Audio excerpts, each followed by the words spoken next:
Hello everyone, welcome to my channel. My name is Payal Patel. In this video we study how to find inverse of a given matrix. अब किसी भी matrix का inverse निकालने से पहले सबसे पहला क्वेश्चन तो ये होता है कि क्या हम सभी मैट्रिक्स का इनवर्स निकाल सकते हैं। तो आंसर है नो। ओके, उसके लिए पहला तो आपका जो मैट्रिक्स है वो स्क्वायर मैट्रिक्स होना चाहिए और उसका जो डिटर्मिनेंट है वो नॉन जीरो होना चाहिए। अगर किसी भी मैट्रिक्स का डिटर्मिनेंट जीरो है तो उसका आप इनवर्स नहीं निकाल सकते। ओके, तो इस वीडियो के अंदर हम जो मेथड लर्न करेंगे वो inverse of matrix bye determinant method. Okay, तो सबसे पहला काम हम क्या करेंगे, ये जो मैट्रिक्स हमने लिया है 3x3 इसका ऑर्डर है, ये स्क्वायर मैट्रिक्स है। अब हम इसका डिटर्मिनेंट निकालेंगे। अगर मान लो आपने किसी भी मैट्रिक्स का डिटर्मिनेंट निकालते हैं और उसका आंसर आपको जीरो आता है तो आपको फर्दर कुछ भी नहीं करना है। आपको सिर्फ क्या लिख देना है कि this matrix is not invertible because इसका जो डिटर्मिनेंट है वो जीरो है। ओके, तो इस केस में हम सबसे पहले इसका डिटर्मिनेंट फाइंड आउट करते हैं। तो इसके लिए जो हमने पहले हमारे प्रीवियस वीडियोस में देखा ही है तो डायरेक्टली भी हम ये कैलकुलेशन इजीली कर सकते हैं। 2 then we write -3 then 4। Okay, मैंने पहले ही बोला था कि आपको पहले फर्स्ट जो रो है ना उसके सारे नंबर्स को लिख लेना है। 2 3 4 जो मिडल नंबर है उसकी साइन को चेंज करना है। यहाँ पर 3 + 3 है तो हम -3 लिखेंगे। ओके, तो ये तीनों नंबर को लिखने के बाद हम क्या करेंगे, इसको तो हमने लिख लिया। अब हम क्या करेंगे, इसको हाइड कर देंगे। ठीक है, जब भी हम पहला माइनर लिखे तब पहले को हाइड करो, तो जो रहता है उसको लिखो। तो ये हो गया 0 6 7 8। देन दूसरे को हाइड करो, देन यू गेट 1 6 5 8 1 6 5 8। देन तीसरे को हाइड करो, देन यू गेट 1 0 5 7। ओके, 1 0 5 7। अब इसको फर्दर सिंप्लीफाई करता है। 0 × 8 that is 0, -6 7 42, -3 1 × 8 that is 8, -6 5 30, +4 1 7 7, -0 × 5 that is 0। अब -42 × 2, 0 - 42 दैट इज -42, 2 × 84, -3 8 - 30 दैट इज -22, +4 7 28। तो ये हो गया -84 -+22 3 दैट इज 66 +28। ओके, इसको फर्दर सिंप्लीफाई करो तो आपको मिलता है 28 + 66। इसको पहले टोटल कर दो, इसका टोटल क्या होगा 94। ओके, 94 - 84 करो, that will be 10। So 10 is the determinant of this matrix which is not equal to 0. So this matrix is invertible matrix. अब ये मैट्रिक्स का डिटर्मिनेंट निकालने के बाद हमको इसका इनवर्स निकालना है। तो इसके लिए इसका जो मेन फॉर्मूला है that is adjoint A upon mod A. इसका जो फॉर्मूला है वो ये है, A inverse is equals to adjoint A upon determinant of A. अब डिटर्मिनेंट ऑफ ए हमने फाइंड आउट कर लिया। ठीक है, अब हम इसका यूज करेंगे इस फॉर्मूला के अंदर। अब एडजॉइंट ए कैसे फाइंड करना है, उसके लिए हमें जितने भी नंबर्स है सबके माइनर्स और कोफैक्टर फाइंड करना है। ओके, तो ये वीडियो के अंदर आपको साथ साथ में माइनर एंड कोफैक्टर कैसे फाइंड आउट करना है वो भी पता चल जाएगा, क्योंकि कई बार किसी एग्जाम्पल के अंदर सिर्फ किसी भी एलिमेंट का माइनर और कोफैक्टर ही भी पूछते हैं। ओके, तो वो भी इजीली आपको इस वीडियो के अंदर समझ में आ जाएगा, क्योंकि एडजॉइंट के लिए हमें सबका कोफैक्टर तो फाइंड करना ही पड़ेगा। तो माइनर्स कैसे फाइंड आउट करते हैं, माइनर के लिए आपको क्या करना है, जिसे भी नंबर का आप माइनर फाइंड करो। मान लो आपको ये 2 का माइनर फाइंड करना है, बहुत इजी है। माइनर के लिए क्या करना है कि आपको जिस नंबर का माइनर फाइंड करना है वो जिस रो के अंदर है और जिस कॉलम में है। तो मान लो ये 2 है, वो कौन सी रो में है, फर्स्ट रो में है और फर्स्ट कॉलम में है, तो आपको इसको हाइड कर देना है। ओके, ये रो और ये कॉलम को हाइड कर दो तो जो 4 नंबर्स बचते हैं ना उसको ही आपको लिखना है। जो नंबर बचते हैं उसको लिखो, फिर उसको सॉल्व कर दो 2x2 के डिटर्मिनेंट के तरीके से। तो ये हो जाएगा माइनर। एंड कोफैक्टर के लिए वो जो माइनर मिलता है उसके आगे ही आपको साइन लगानी होती है। ओके, बहुत ही सिंपल है। तो हम सबसे पहले यहाँ पर माइनर्स फाइंड आउट करते हैं। इस साइड में सबका माइनर लिख रही हूँ। ओके, मिस्टेक ना हो इसीलिए पहले हम डायरेक्टली जो फॉर्मूला के अकॉर्डिंग टू है वैसे ही जाएंगे। माइनर ऑफ 2, पहले जो है वो 2 है। 2 है वो कहाँ पर है? पहली रो में पहला नंबर, तो मैं उसको A11 ऐसे लिखती हूँ। A11 जनरली हम ये जो नोटेशन है वो मैट्रिक्स के एलिमेंट को रिप्रेजेंट करने के लिए होता है। A11 मतलब ये नंबर जो है वो फर्स्ट रो और फर्स्ट कॉलम के अंदर है। 1 1 फर्स्ट रो फर्स्ट कॉलम, वो 2 है। ओके, तो आपको सिर्फ क्या करना है, ये दोनों को निकाल दो। ओके, इसको रिमूव करो तो क्या होगा, फर्स्ट रो को निकालो फर्स्ट कॉलम को, तो ये 4 नंबर रहते हैं उसको लिख दो 0 6 7 8।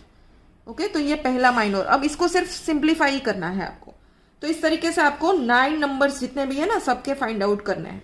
ओके, तो सबसे पहला काम हम ये करेंगे कि सबके माइनर लिख लेते हैं। ओके, अब हम क्या करेंगे, माइनर ऑफ A12। 1 2 मतलब first row and second column. यहां पर आप 1 2 लिखते हो फर्स्ट रो सेकेंड कॉलम, तो आपको क्या करना है, first row and second column को हाइड करना है। ओके, तो हम ये फर्स्ट रो को निकाल देंगे और सेकेंड कॉलम को, ये इसको निकाल दो, तो क्या रहेगा 1 6 5 8। इसको लिख दो 1 6 5 8। ओके, उसके बाद हम लिखेंगे minor of A13।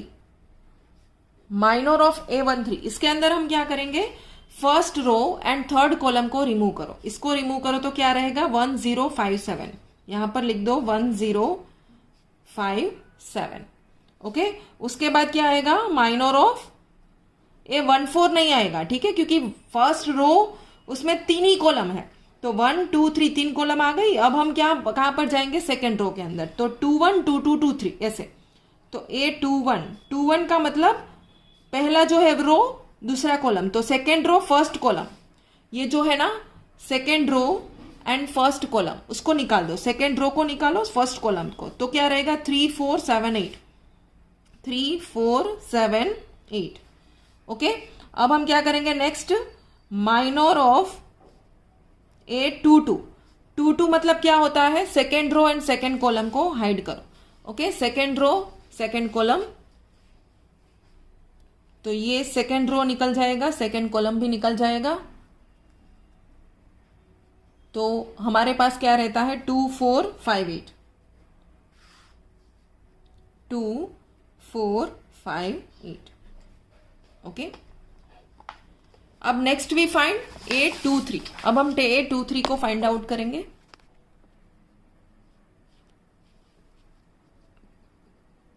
Minor of A23,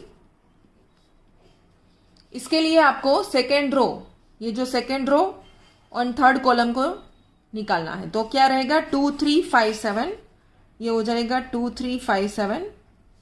उसके बाद minor of A31। Okay, A31 मतलब थर्ड रो फर्स्ट कॉलम, तो ये third row and first column को डिलीट करेंगे तो रहेगा 3 4 0 6। 3 4 0 6।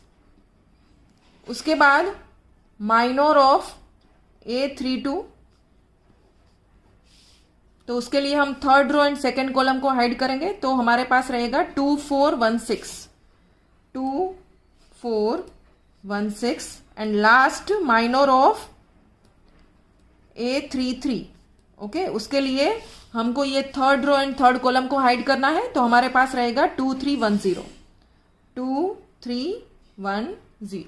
ओके, अब इसको सिंप्लीफाई करो, जैसे ही हम 2/2 का डिटर्मिनेंट करते थे ठीक वैसे ही पहले इसको लिख लेना है 9 नंबर्स, जो 9 नंबर्स के माइनर थे।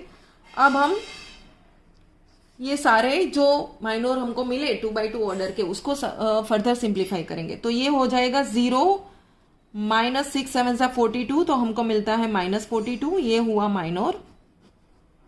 देन 8 1 8 -6 5 30, दैट इज -22, ठीक है। फिर ये हुआ 1 7 7 -0, that is 7। Then 3 8 24 -7 4 28, that is -4। उसके बाद 2 8 16 -5 4 20, दैट इज -4। उसके बाद 2 7 14 minus 5 3s are 15, that is minus 1. And 3 6 are 18, minus 4 into 0 0, that is 18. Then 6 2s are 12, minus 4 1s are 4, that is 8. And 0 minus 3 1s are 3, that is minus 3. तो ये हमने जो 9 numbers थे उसके माइनर्स निकाल लिए. अगर आपको किसी भी क्वेश्चन में सिर्फ माइनर और कोफैक्टर ही पूछा गया है तो आप डायरेक्टली यहां से ही स्टार्ट कर सकते हैं. तो ये माइनर करने के बाद हम इसके ही ठीक बाजू में उसके सबके कोफैक्टर लिखेंगे. ओके, तो कोफैक्टर लिखने के लिए आपको इसका ही यूज करना है. आपको क्या करना है, कोफैक्टर में जो माइनर आपको मिला नंबर तो वही आएगा, सिर्फ उसकी साइन एक बार जो है उसको एज इट इज लिखना है, एक बार चेंज करना है. ओके, क्योंकि उसका जो फॉर्मूला होता है वो ऐसे होता है जैसे कि हम यहां पर लिखते हैं कोफैक्टर ऑफ A11. तो A11 का कोफैक्टर के लिए आपको क्या है, फॉर्मूला ये है -1 रेज टू, ये 1 1 है ना, तो आपको ऊपर लिखना है 1 + 1. ओके, सब में यही आएगा, -1 की पावर में ये 1 1, तो 1 + 1 लिखो, देन राइट दिस आंसर. ये जो आंसर मिला माइनर का वो लिख दो. तो ये आंसर है -42. अब ऊपर की पावर देखो, 1 + 1 क्या हुआ 2.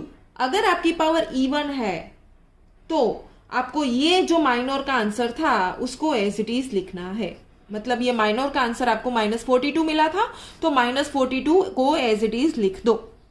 ठीक है, अगर ये आंसर मानो आपको पॉजिटिव था तो पॉजिटिव लिख दो. इसका सिर्फ काम क्या है, -1 रेज टू 1 + 1, 1 + 1 दैट इज 2, -1 का स्क्वायर करो तो प्लस होता है ना, तो ये -42 एज इट इज रहेगा. अब हम नेक्स्ट क्या करेंगे, कोफैक्टर ऑफ A12. तो उसमें हमें क्या करना है, -1 रेज टू 1 2 है तो 1 + 2 करो, देन राइट दिस आंसर. ये आंसर को लिखो -22. अब क्या होगा, ये 1 + 2 तो 3 हो जाता है. 3 क्या है, ऑड नंबर है. ऑड नंबर है तो ये माइनस रहेगा. ओके, तो ये माइनस इसके साथ प्लस होगा तो ये हो जाएगा 22. ओके, आपको सिर्फ क्या याद रखना है कि पहला जो है वो उसका साइन जो भी यहां पर प्लस मिले तो प्लस लिखो, माइनस मिले तो माइनस. दूसरे का साइन चेंज होगा, फिर इसका नहीं होगा, इसका साइन चेंज होगा. ऐसे ही आपको लिखते जाना है. Okay, then we write cofactor of A13. A13 का कोफैक्टर लिखो तो कैसे, -1 raise to 1 + 3, then write this answer. ये आंसर जो मिला ना 7, उसको लिख दो. अब अगेन 1 + 3 तो 4, इवन नंबर आता है तो इसको एज इट इज जैसा भी है वो आंसर एज इट इज. तो एक आंसर सेम रहेगा, एक का साइन चेंज होगा. Okay, then we write cofactor of A21. Okay, तो -1 रेज टू 2 + 1 and ये -4. तो 2 + 1 that is odd, 3 is odd number right. तो ऑड आएगा तो ये माइनस माइनस माइनस प्लस, तो इसकी साइन चेंज करो. अगर ये ऑड नंबर है तो साइन चेंज करो, इवन नंबर है तो एज इट इज लिखो. देन कोफैक्टर ऑफ A22, उसमें क्या आएगा, -1 रेज टू 2 + 2. ये आंसर लिखो, -4 है ना. अब 2 + 2 तो 4 होता है, इवन नंबर, तो इसकी साइन चेंज मत करो, -4 as it is. Okay, then cofactor of A23, उसमें क्या होगा, -1 raise to 2 + 3 and this number that is -1. अब 2 + 3 will be 5. ओके, तो ओड नंबर आएगा, ओड नंबर है तो -1 की साइन क्या होगी, -(+1). Then cofactor of A31, that is -1 raise to 3 + 1. Then we write this number that is 18. -1 raise to 3 + 1 that is even number. Okay, तो 18 as it is रहेगा. Then cofactor of A32, so -1 raised to 3 + 2, this number that is 8, 3 + 2 that is odd.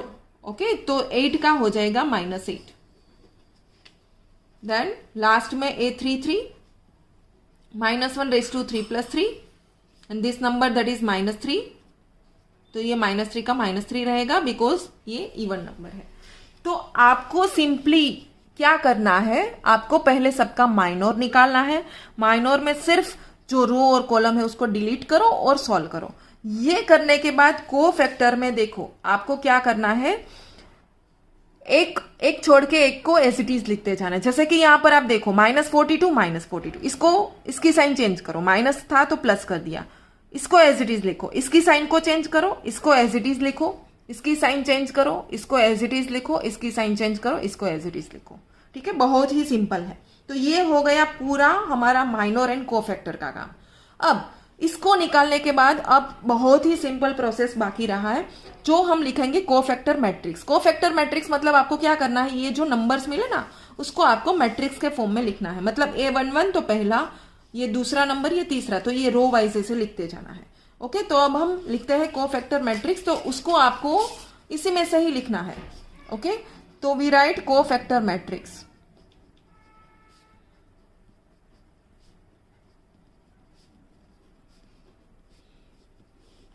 कैसे लिखेंगे, -42, ये answer मिला ना उसको ही लिखना है। -42 22 7, -42 22 7, देन 4 -4 1, 4 -4 1, देन 18 -8 -3, 18 -8 -3, ये आपको कोफैक्टर मैट्रिक्स मिला। अब इसका आपको एडजॉइंट, हमें तो क्या चाहिए, ये फॉर्मूला में पुट करना था एडजॉइंट। एडजॉइंट में क्या करना है, ये जो आपको कोफैक्टर मैट्रिक्स मिला उसका ट्रांसपोज मतलब रो को कॉलम, कॉलम को रो, बहुत ही सिंपल। ओके, तो अब हम इसका एडजॉइंट लिखेंगे। एडजॉइंट मतलब आपको ये देखो, ये जो फर्स्ट रो में आपको आपने 3 नंबर लिखे ना उसको ऐसे कॉलम वाइज लिखो, बहुत सिंपल। -42, देन 22 एंड 7, ऐसे ही। देन 4 -4 1, इसको ऐसे था उसको हम ऐसे लिखेंगे, 4 -4 1, देन 18 -8 -3। ओके, तो ये हो गया हमारा एडजॉइंट ए। अब इसको करने के बाद finally we write our inverse, that is A inverse equal to 1 determinant of A into adjoint A. तो हमको क्या डिटर्मिनेंट मिला था, हमने डिटर्मिनेंट पहले ही फाइंड आउट किया था, जो हमको मिला था 10 यहां पर।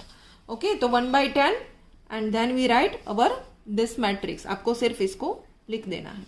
Okay, so this is your answer.